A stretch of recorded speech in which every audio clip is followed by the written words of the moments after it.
आप एक ऐसी कैफियत का एहसास कीजिए। सख्त सर्द रात है।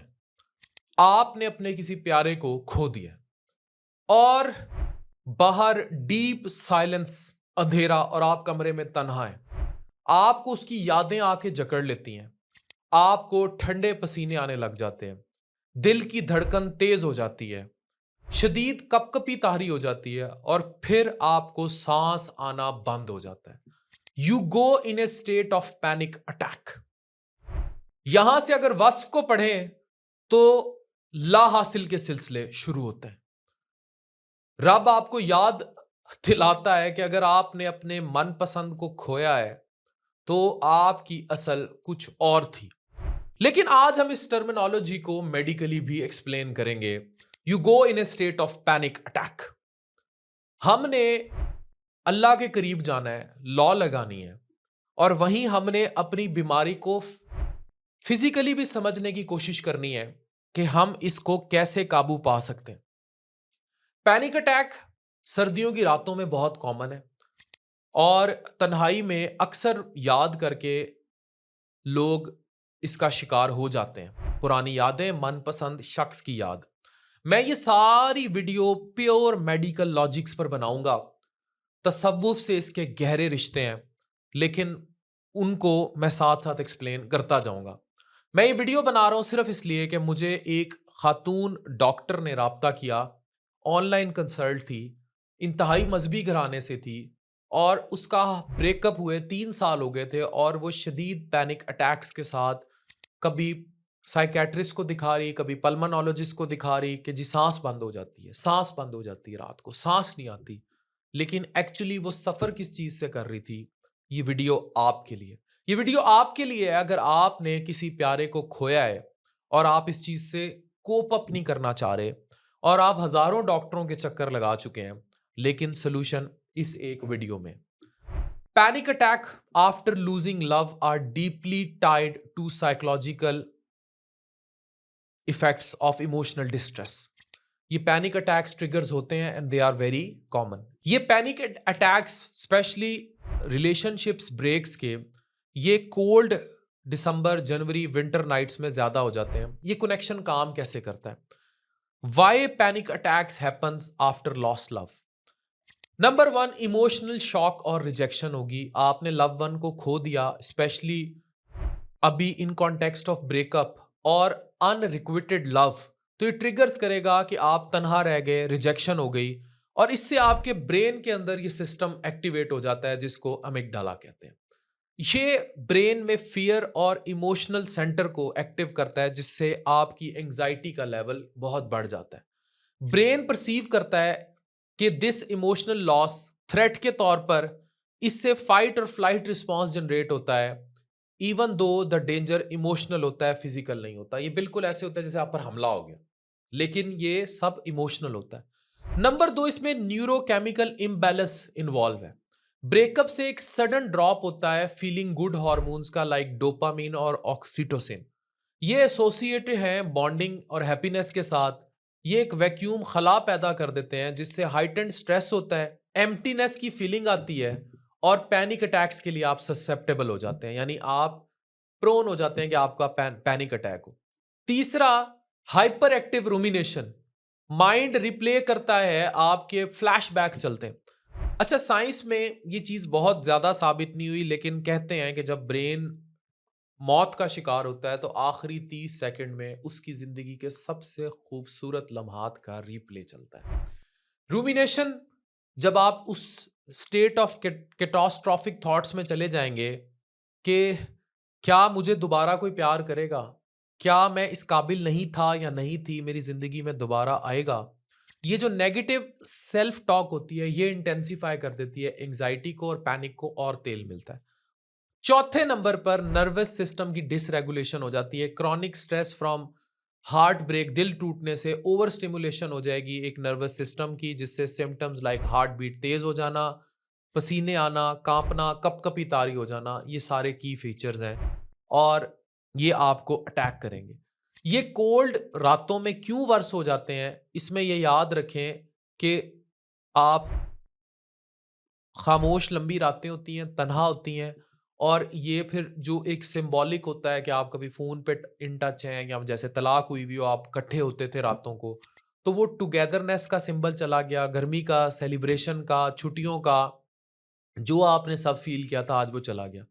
दूसरा, सीज़नल फैक्टर्स होते हैं, कोल्ड वेदर से जो है ये खुद ही फिजियोलॉजिकली मिमिक पैनिक अटैक्स हो जाते हैं, जैसे शिवरिंग, सर्दी से हो रही है, साथ वो वर्स होता जाएगा। कोल्ड एयर से शॉर्टनेस ऑफ ब्रेथ हो रही है, वो वर्सन होता जाएगा। ये जो है ओवरलैप, ये ब्रेन को कंफ्यूज कर देगा अगेन पैनिक को ट्रिगर करने में। फिर डार्कनेस और साइलेंस जो है, लॉन्ग नाइट्स, क्वाइट सराउंडिंग्स जो हैं, ये एक ऐसी स्पेस लेकर आएंगी जो आपको नेगेटिव थॉट्स देंगी, नाइटमेयर्स देंगी, और इससे भी एंग्जाइटी वर्सन हो जाएगी। फिर सीजनल अफेक्टिव डिसऑर्डर, कुछ लोगों में सेरोटोनिन के जो लेवल्स होते हैं विंटर रिड्यूस कर देते हैं, जिससे भी डिप्रेशन और पैनिक अटैक्स हो सकते हैं। ठीक है, तो ये सारी चीजें हैं। अब ओवरऑल जो है ये सारा सिनेरियो आपने देखना है। अब इसको कोप कैसे करना है, इसमें साइंस बहुत ज़्यादा इन्वॉल्व है। आपका ब्रेन का एक सेंटर है amygdala, leading to exaggerated stress response है, कोल्डनेस के साथ है, इससे शिवर होना जुड़ा हुआ है, आपका कांपना जुड़ा है, और इस तरह। लेकिन ये सब बहुत ज़्यादा डेंजरस नहीं है, आप इस स्टेज से निकल आएंगे। ठीक है, अब मैं आपको जनरली पढ़ा रहा हूँ कि ज़रूरी नहीं कि ये सिर्फ मोहब्बत भरी रातों में ही पैनिक अटैक हो। जनरली कुछ लोगों को जॉब के स्ट्रेसेस, माँ बाप को खो देना, बहन भाई को खो देना, जवानी को खो देना, खूबसूरती को खो देना, ये सब भी पैनिक अटैक को ट्रिगर करते हैं। ये होता क्या है, एक सडन एपिसोड होती है, इंटेंस एकदम फियर आया है, और इसका हॉलमार्क फीचर यही है कि आपको एकदम दौरा सा पड़ जाएगा, सांस रुक जाएगा, पैल्पिटेशन शुरू हो जाएंगी, पसीना आने लग जाएगा जिसे डायफोरेसिस कहते हैं, ट्रेम्बलिंग और shaking, shortness of breath, dyspnoea शुरू हो जाएगा, ऐसे जैसे सांस बंद हो रहा है, किसी ने गला दबा दिया है, फीलिंग ऑफ चोकिंग शुरू हो जाएगी, चेस्ट पेन, डिस्कम्फर्ट, सीने में दर्द जैसे दिल का दौरा पड़ रहा है, वॉमिटिंग आने लग जाएगी, पेट में दर्द शुरू हो जाएगा, डिजीनेस शुरू हो जाएगी, लाइट हेडेडनेस, फेंट हो जाएंगे, और हीट सेंसेशन होगी, और नमनेस और टिंगलिंग भी हो जाती है। ये सारी जो चीजें हैं, ये इस चीज को ट्रिगर करती हैं, और आप फिर क्रेजी हो जाते हैं, और आपको ये लगता है आप मरने लगे हैं। अब वही सारी कॉजेज जो मैंने आपको ऊपर बताई हैं, ये सारी ट्रिगर करेंगी। इसमें डिसरेगुलेशन है न्यूरोट्रांसमीटर्स, सेरोटोनिन, नॉरएपिनेफ्रिन, गाबा, ये सब फाइट और फ्लाइट रिस्पॉन्स का, जेनेटिक प्रीडिस्पोजिशन, वो फैमिलीज जिनमें ओवरऑल पैनिक अटैक्स कॉमन हो, इनमें ज़्यादा हो जाते हैं। फिर psychological stressful events, relationship breaks, overall ये सब कंट्रीब्यूट कर रहे हैं। फिर इसकी कुछ कंडीशंस भी मेडिकल हो सकती हैं, जैसे हाइपरथायराइडिज्म, इवन कार्डिक अरिथमियाज, या कुछ लोग जो सब्सटेंस विड्रॉल, नशे करते हैं, उनको भी ये इश्यूज हो सकते हैं। फिर इसमें कॉग्निटिव सोच के फैक्टर्स भी इन्वॉल्व होते हैं, जो इस चीज़ को ट्रिगर कर सकते हैं। अच्छा, अब हम इस पर आएंगे कि हमने इसको टर्मिनेट कैसे करना है। ये बहुत अहम हिस्सा है इस वीडियो का, इस तालीमी मालूमाती वीडियो का बहुत अहम हिस्सा है। ब्रीदिंग टेक्निक्स हैं इसमें। मेनली तो आप किसी डॉक्टर की और साइकोलॉजिस्ट की हेल्प लीजिए, लेकिन आप डायाफ्रैग्मेटिक ब्रीदिंग करें, डीपली इनहेल करें, नाक से 4 सेकंड तक होल्ड करें, और फिर आपने 4 सेकंड तक इनहेल करते रहना है, 4 से 7 सेकंड इसको होल्ड करना है, और फिर आराम से इसको एक्सहेल करना है। पर्पस क्या होगा, इट रिड्यूस, ये हाइपर सैलिवेशन को कम कर देगी, CO2 लेवल्स रिस्टोर करेगी, और फिर आपका ऑटोनॉमिक नर्वस सिस्टम को काम डाउन करेगी। फिर कुछ ग्राउंडिंग टेक्निक्स हैं, 5 4 3 2 1 मेथड होता है, जिसमें 5 थिंग्स आप देखेंगे, फिर 4 थिंग्स आप महसूस करेंगे, 3 थिंग्स आप सुनने की कोशिश करेंगे, 2 थिंग्स आप, ये डिस्ट्रैक्शन करनी है बेसिकली, ठीक है, कि आपको रीडायरेक्ट कर दें। फिर प्रोग्रेसिव मसल रिलैक्सेशन है, इसकी यूट्यूब से वीडियोस हैं, आप मसल्स को स्ट्रेस करते जाएंगे और रिलैक्स। फिर आपस में खुद को समझाएंगे फौरन कि I am okay, this is temporary, ये वक्ती है, ये दौरे मुझे पहले भी पड़ते हैं, ये बिल्कुल आई एम सेफ, मैं ओके हूँ, और खुद सोचें और अपनी थॉट को ट्रिगर करें।